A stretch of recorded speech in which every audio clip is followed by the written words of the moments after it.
एक प्रश्न जो मेरे कमेंट्स में बार बार पूछा जाता है, और हिंदू मुस्लिम दोनों ही वहां पर कमेंट करते हैं, दोनों ही पूछते हैं कि भगवान के मंदिर तोड़े गए तो भगवान ने मंदिर की रक्षा क्यों नहीं करी, भगवान मंदिर की रक्षा क्यों नहीं करते। ये प्रश्न बार बार पूछा जाता है, कमेंट्स पे बार बार आता रहता है। तो मुझे लगा कि इस पर थोड़ी सी मुझे बात करनी चाहिए। भगवान अपने मंदिर की रक्षा क्यों नहीं करते? इसलिए नहीं करते क्योंकि भगवान ने कभी मंदिर अपने बनाए नहीं है, वो इंसानों ने बनाए हैं, हमने बनाए हैं अपने नैतिक मूल्यों के लिए, अपने विचारों का समर्थन करने के लिए, अपनी सभ्यता संस्कृति के समर्थन के लिए, अपने मन की शांति के लिए, उस अदृश्य ईश्वर का धन्यवाद देने के लिए हमने इंसान ने बनाए हैं। तो जो मंदिर इंसान ने बनाए हैं उसकी रक्षा भी इंसान ही करेगा, भगवान नहीं आकर करने वाला। इस तथ्य को, इस सत्य को हम चूक गए। इसलिए तो सोमनाथ पर आक्रमण करने के लिए जब महमूद गजनवी आता है तो हमारे बहुत सारे राजा गजनवी पर आक्रमण करने के बजाय अपने यहाँ हवन यज्ञ करा रहे थे कि वो अंधा हो जाए महमूद, उसको उसकी दोनों आंखों की ज्योति चली जाए, वो सोमनाथ तक पहुंचे ही नहीं, उसकी सेना में बीमारी फैल जाए, वो सारी सेना ही मर जाए। तो ये कराने बैठे थे लड़ने के बजाय। और जब महमूद पहुंचता है वहां पर तो आप पढ़ो जो तथ्य कहते हैं कि जो कोर्ट था उसका सोमनाथ मंदिर का, उसमें हजारों श्रद्धालु थे, लड़ सकते थे, मोर्चा ले सकते थे, लेकिन वे सभी प्रार्थना कर रहे थे महादेव से कि महादेव कैसे भी आप ही निकल कर रक्षा करो, क्योंकि उन्हें ये यकीन नहीं हो रहा था कि महादेव का मंदिर कोई तोड़ सकता है। लेकिन सोमनाथ पर आक्रमण किया, महादेव का मंदिर तोड़ा, पिंडी को उखाड़कर उसने अपने गजनी में ले जाकर मस्जिद की सीढ़ियों में भी लगाया। हम देखते रह गए। मथुरा पर आक्रमण करने आया महमूद गजनी, भगवान कृष्ण के मंदिर पर, केशव देव के मंदिर पर, लेकिन वहां के पुजारी क्या कर रहे थे? बड़ी बड़ी स्तुतियां कर रहे थे, भगवान कृष्ण ही हमारी रक्षा करें, क्योंकि यदा यदा ही धर्म से वो कह के गए। तो अब अधर्म किया, यहाँ बोलबाला हो रहा है, तो वही हमारी रक्षा करने के लिए पूरा कितना भव्य मंदिर था मथुरा, उस पूरे मंदिर को उसने तहस नहस कर दिया और संपदा को यहाँ से लूट कर ले गया। लेकिन हम वहां पर भगवान को पुकारते रह गए। यहाँ औरंगजेब काशी विश्वनाथ के साथ अनेक मंदिरों को तोड़ता है, और हम क्या करते हैं? हम ये देखते हैं कि अब बस उसने महादेव का अपराध कर दिया है, अब तो ये मर ही जाएगा, बस देखो इसको कोई बीमारी होने वाली। 40 साल तक और जिया काशी विश्वनाथ मंदिर को तोड़कर। तो हम इस सब में मोहम्मद बिन कासिम से लेकर टीपू सुल्तान तक 30,000 मंदिर तोड़े गए इन विधर्मियों के द्वारा इस भारतवर्ष में।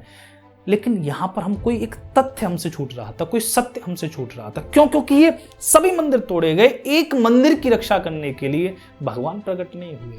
हमसे कुछ छूट रहा था, वो ये छूट रहा था कि मंदिर इंसान ने बनाए हैं अपने मूल्यों का समर्थन करने के लिए, इंसान को ही इसकी रक्षा करनी पड़ेगी, भगवान नहीं आएंगे। महाभारत से हमने क्या सीखा? भगवत गीता से हमने क्या सीखा? भगवत गीता में भगवान कृष्ण जो कि अवतार हैं स्वयं, वे अर्जुन से कह रहे हैं कि अर्जुन लड़ना पड़ेगा, तो वह प्रापस्यसि स्वर्गम जित्वा वा भोक्ष्यसि, लड़ना पड़ेगा तब ये भूमि का राज्य तुझे मिल सकता है, जीतना पड़ेगा इसको, इसलिए धनुष उठाओ, लड़ो। जब ये बात गांधी जी पढ़ते तो कप जाते थे, क्योंकि गांधी जी की सारी जो फिलोसॉफी थी वो अहिंसा पर निर्भर थी। इसलिए गांधी जी ने इस बात को कोई माना ही नहीं कि भगवान कृष्ण लड़ने की कह सकते हैं, हिंसा की बात कर सकते हैं। गांधी जी कहते थे कि ये भीतर की बात कर रहे हैं, भीतर के शत्रुओं से लड़ो।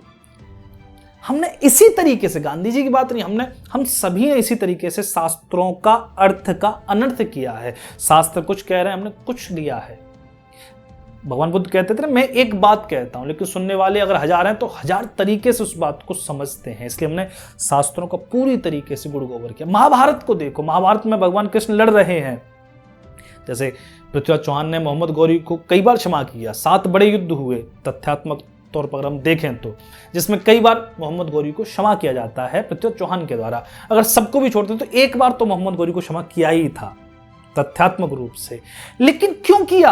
और केवल मोहम्मद गौरी को पृथ्वीराज चौहान ने किया ऐसा नहीं है। राणा कुंभा का जीवन पढ़ो, राणा सांगा का जीवन पढ़ो, पूरे ही हमारे जितने भी बड़े बड़े शासक हुए हैं उन्होंने बार बार क्षमा किया है इन विधर्मियों को, इन तुर्कों को, इन मुगलों को बार बार क्षमा किया, और बाद में वे ही नासूर बन गए इनके लिए। लेकिन हमारे शास्त्र ये नहीं कहते। भगवान कृष्ण ने तो निहत्तों को मरवाया है, कर्ण निहत्ता था। यहां पर अपना धनुष टेक चुके थे भीष्म, और द्रोणाचार्य तो आंख बंद करके बैठे थे। जब निहत्ता है आदमी तभी तो मारा जा सकता है ना, निहत्ता करने के ही तो सारी योजनाएं बनानी पड़ती हैं। भगवान कृष्ण कहते हैं जब अधर्म है तो उसको अधर्म करके भी अगर मारा जाए तो वो भी धर्म कहलाएगा। भगवान कृष्ण से हमने कुछ नहीं सीखा। भगवान कृष्ण ने जो भी सिखाया उस सब पर हमने धूल डाल दी, उन्हीं की मूर्तियां बनाकर, उन्हीं के मंदिर बनाकर, और फिर उन्हीं से रक्षा की गुहार कर रहे हैं। वो स्वयं जब उपस्थित थे तब पांडवों को बैठे बिठाए कुछ नहीं दिया। चाहते तो महाभारत को पल भर में समाप्त कर सकते थे, इतनी सामर्थ्य थी उनमें, लेकिन रथ हाँक रहे हैं अर्जुन का, अर्जुन को लड़वा रहे हैं। भगवान कृष्ण यही कह रहे हैं कि तुम्हें खुद की लड़ाई खुद से लड़नी पड़ेगी। हमने इस तथ्य को झुठला दिया, हमने कहा नहीं भगवान ही लड़ेंगे, नहीं। भगवान राम जब आक्रमण करते हैं रावण पर, तो देखो उनका जो वाल्मीकि रामायण में पढ़ो किस तरीके से भगवान स्वयं अवतार होकर रावण से युद्ध करने के लिए जाते हैं, रामेश्वरम की स्थापना करते हैं, लेकिन वहीं नहीं रुक जाते कि मैंने महादेव आपकी शरण ले लिया, आप ही जाकर रावण का वध कर दो। नहीं, वहां से जाते हैं, रावण से युद्ध करते हैं। और वाल्मीकि रामायण के हिसाब से मानवीय युद्ध होता है, रक्त से लथपथ भी होते हैं, मूर्छित भी होते हैं राम लक्ष्मण, भयंकर युद्ध लड़ते हैं। और जब उनकी अयोध्या पर कोई आक्रमण करने आता है तो उन्हीं से रक्षा की गुहार करते हैं, तुम्हें लड़ना पड़ेगा। भगवान राम अपने साथ लेके जाते लड़ने वालों को, ऐसा नहीं वो अकेले पहुंच गए रावण को, चाहते तो अकेले।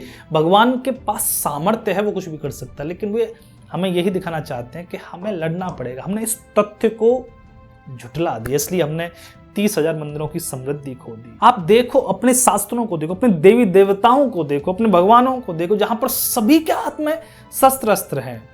महादेव के हाथ में शस्त्र अस्त्र है, महादेव भी वहां पर जा रहे हैं, शत्रुओं का दमन कर रहे हैं, असुरों का वहां दमन कर रहे हैं, उनका नाश कर रहे हैं। देखो माँ दुर्गा के हाथ में जितने भी अष्टभुजा स्वरूप में सभी हाथों में उनके शस्त्र अस्त्र हैं। भगवान देवी देवता ये सभी हमें यही कह रहे हैं कि आपको लड़ना पड़ेगा।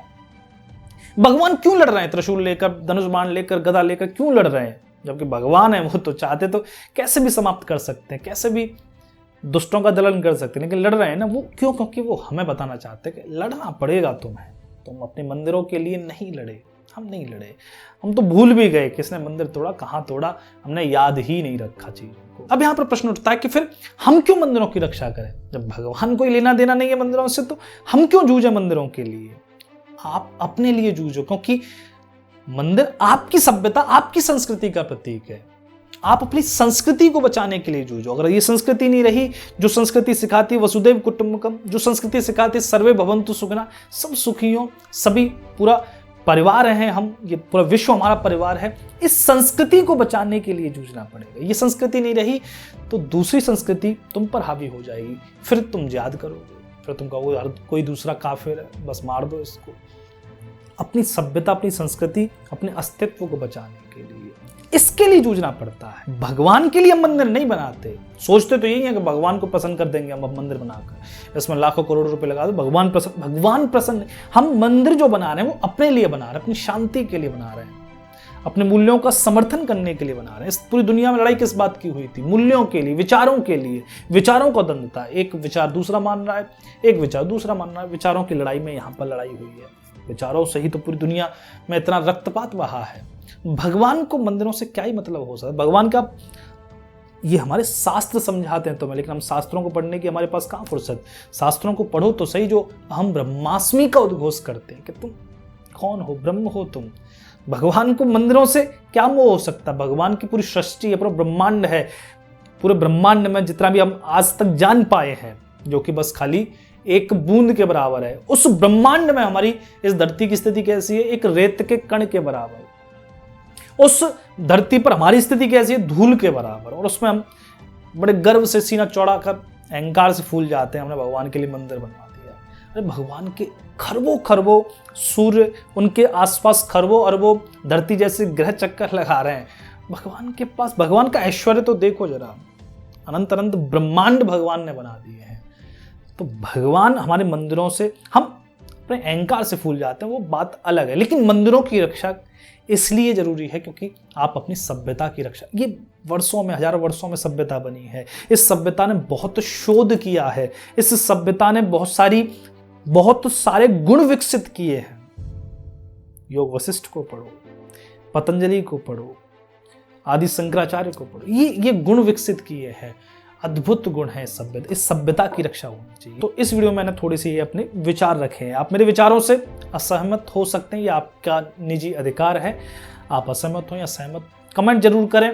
मैंने कोशिश करी है थोड़े से विचार रखने की, मैं ज़्यादा रख देता तो शायद आपसे जलते भी नहीं, क्योंकि बहुत सारी कड़वी सच्चाई अभी सुनने लायक हमें दम नहीं है। तो यहाँ तक आपने इस वीडियो को सुना, इसके लिए हृदय से धन्यवाद। जय श्री राम, हर हर महादेव।